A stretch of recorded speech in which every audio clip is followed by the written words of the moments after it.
안녕하세요. 책 읽어주는 아빠입니다. 이번에는 언제까지도 지워지지 않는 화가 없어지는 용서하는 연습. 스기야마 타카시. 이 책은 임상 심리사로서 30년 이상 활동한 스기야마 씨가 왜 사람은 용서할 수 없을까에 대해서, 그리고 용서하기 위해서 어떻게 하면 좋을까에 대해서 아주 쉽게 풀어준 책입니다. 결론부터 말씀을 드리면 용서하기 위한 방법에는 3가지가 있는데, 하나는 감사, 두 번째는 본래의 목표를 생각한다, 그리고 자존심을 낮게 한다입니다. 특히 3번째인 자존심을 낮게 한다는 들어본 적이 없었기에 굉장히 재미있는 사고력이 아닐까 합니다. 여러분들 혹시 이런 경험이 없으신가요? 그 상사만은 절대로 용서할 수가 없다. 어릴 적 그 경험만큼은 용서할 수 없다. 이런 경험은 잊으려고 하면 할수록 더욱 생각이 나죠. 저 또한 지금까지 인생에서 여러 번 경험이 있었습니다. 그런 분들에게 상당히 도움이 될 만합니다.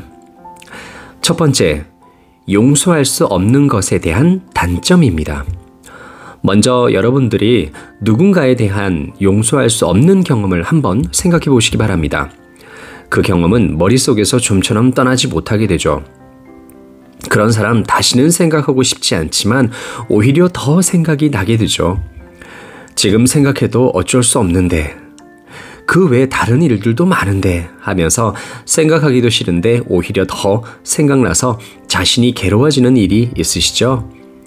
저도 자주 있는 일입니다. 이것은 심리학적으로 루미네이션이라고 하는데요. 이런 상태가 계속되면 계속해서 기분이 나빠지고 불면증이나 피곤함 등 큰 단점이 있습니다. 더욱이 생명에까지 영향을 미치게 되죠. 그렇게 되면 싫어하는 감정이 이 세상 모든 것이 되어버리는 위험한 상태가 됩니다.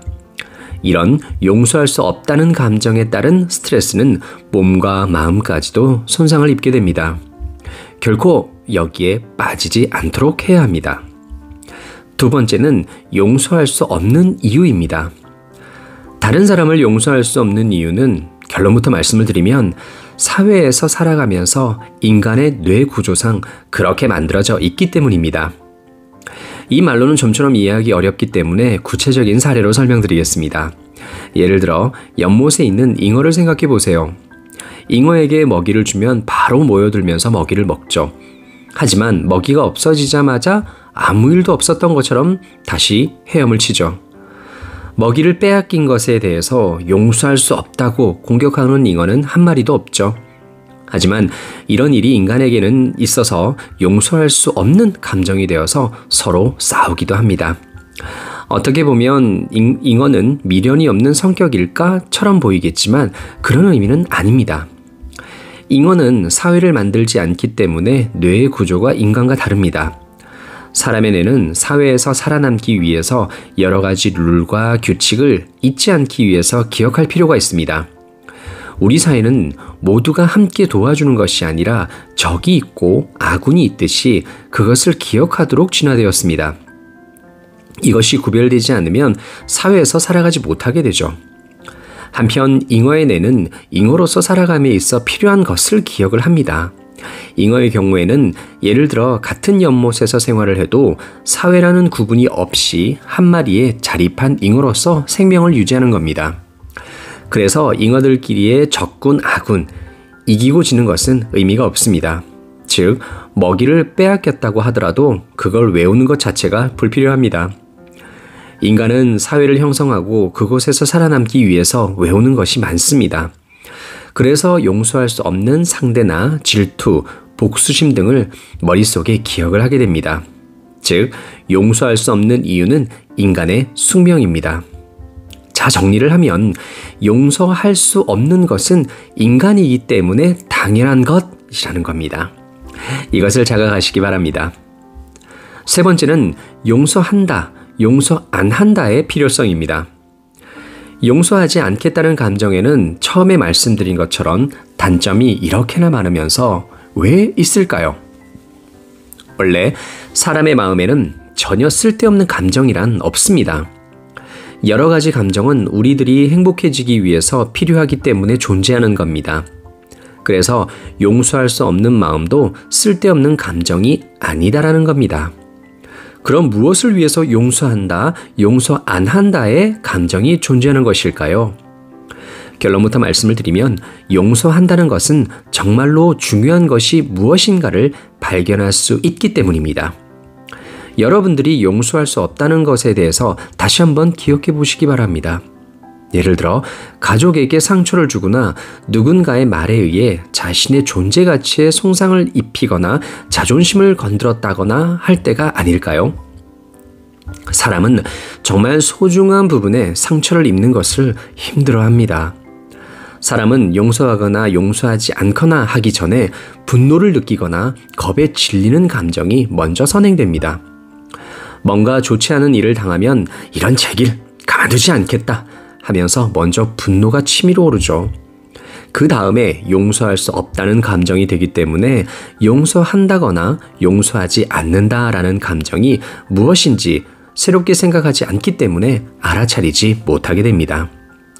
인간은 자신다운 자기 자신만의 인생으로 살아가기를 원하기 때문에 이 부분에 방해를 받게 되면 용서할 수 없다는 감정이 생기게 됩니다.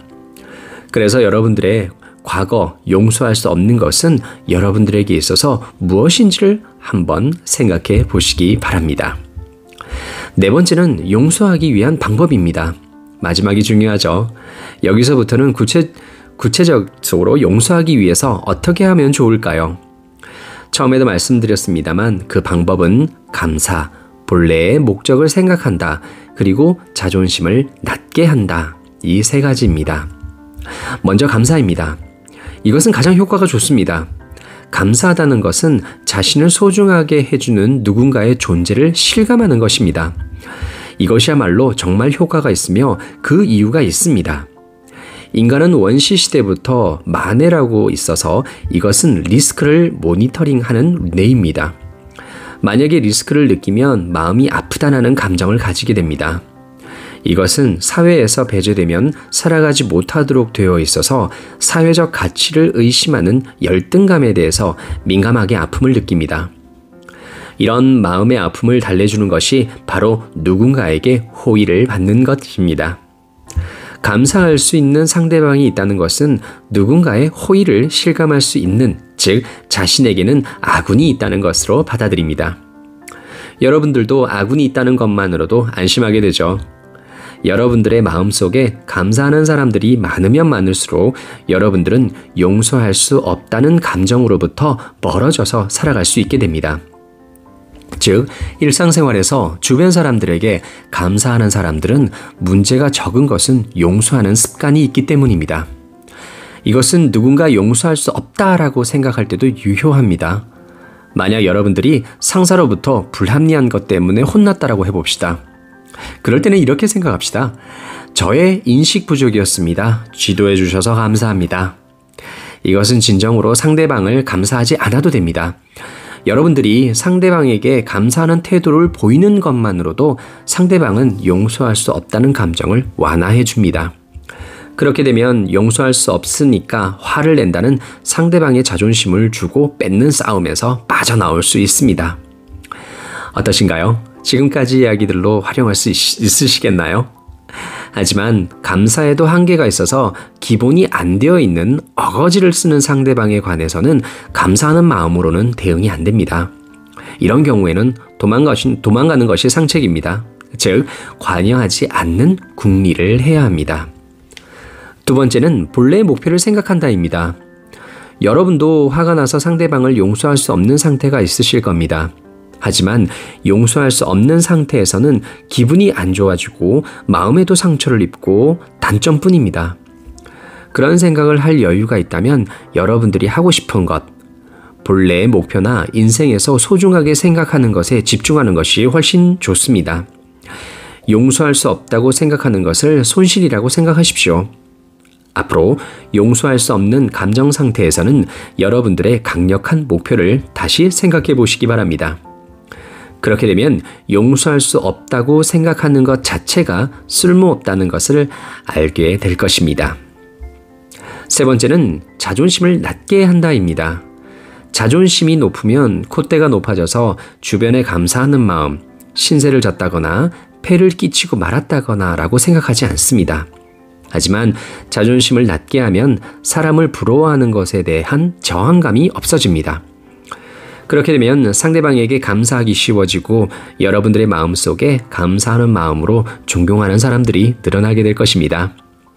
여기서의 포인트는 자존심이 자신감이 아니라는 겁니다. 자기 긍정감도 아닙니다. 그렇기 때문에 자존심은 낮게 한다고 하더라도 자신감이 없어지거나 뼈아픈 기억을 하거나 하지는 않습니다.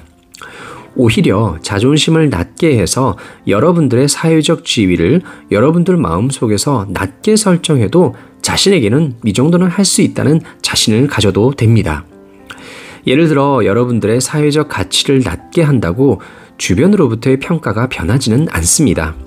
오히려 좀 더 가치 있는 사람이 되려고 노력할 수 있습니다. 초인류의 사람들 중에서는 자존심이 낮은 사람을 많이 보게 됩니다. 우리나라에서는 유재석 씨가 아닐까 생각합니다. 자존심을 낮게 한다는 말은 처음 들었는데 저로서는 많은 공부가 되었습니다. 감사합니다. 구독과 좋아요도 부탁드립니다.